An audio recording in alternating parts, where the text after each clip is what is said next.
As a matter of fact, last year, all the hotels became single-use plastic free. If there is single-use plastic, then I'm a liar, but there is no more single-use plastic in this hotel. Yeah, there's a bag, but it's not mine. So we eliminated that's taken cost, time, effort, innovation, and risk to do it. And Fairmont Hotels did it, and we were at the forefront of that. The Savoy was my assistant. I call her my assistant. She's actually my director of sustainability and quality at the hotel, right. And she's been with us for 28 years. And she's been driving sustainability for 15 or 18 years. So it's not new. When the hotel was renovated, a lot of structural decisions were made to bring boilers to a standard that would be much more sustainable or environmentally friendly. We have eliminated all plastics. We have embarked now on a program to be compliant with BREEAM and CREAM, which are European standards of sustainability, which should enable us to avoid become a stranded asset. There is a business reason to be sustainable and to have a neutral carbon footprint.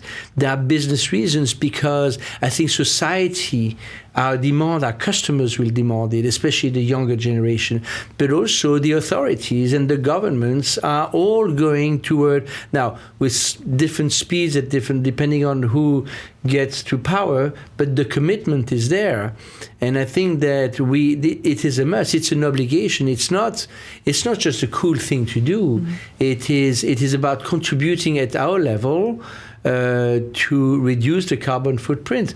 Travel is a heavy consumer of energy, and we have to develop forms of luxury travel which are much more responsible. One of those items that you touched upon is food. Mm-hmm. Food wastage is terrible. I don't know if it was the same with you, but when I was growing up, we were 4 siblings at the table, and we could not leave the table without having finished our plates. And whatever we were helping ourselves with, we had to finish. Mm-hmm. It's a very different environment. I've got 3, and it's a battle. It's a constant battle for a number of reasons. But food wastage, so now what we do, we are implementing, we have just actually received those pieces of equipment which will measure how much food wastage, what kind of food waste are we producing in various kitchens, but also in the staff canteen, which we call backstage, mm-hmm. where so there's a system that identifies the quantity and the nature of the food, and it's done with artificial intelligence, and will give us report as to where we start, where we finish, which will give us the ability to actually, on a live basis, know what kind of wastage we have and where, and we're going to compare and we're going to establish plans to reduce wastage by being more clever about the quantities of food served in various places, the nature of the food served. It will also help us being more clever about the menus, because we can target things that are more easily consumed and less thrown away. Mm-hmm. And gradually we're going to become much more intelligent when it comes to presenting food choices, but also in terms of quantity, quality, and waste management. I think we go, and so the waste management, and then the next one is energy. And energy, when I speak about our boilers, then we need to think about the next generation. So we're looking at all kinds of more sustainable techniques and technologies to help us reduce our energy consumption. Because energy consumption, especially in a grand old dam like this one, I will say just grand dam, it's not that old, it's only 135 years of age. It was not built as with modern standards. So we continuously need to invest. And now we're talking millions. We're not talking about a piece of equipment that costs you a few tens of thousands. We're talking about millions. And so these are very, very important strategic decisions that we need to be conscious about, and we need to work with our investors to make sure that we are aligned as far as our environment and sustainability strategy is concerned, and that we get their support and demonstrate that if it's not an operating loss or profit, it is a question of valuation and asset valuation. Mm-hmm. If our property remains sustainable and is given a very good or excellent grade with the BREEAM and CREAM classification, it guarantees the value and the future value of the property.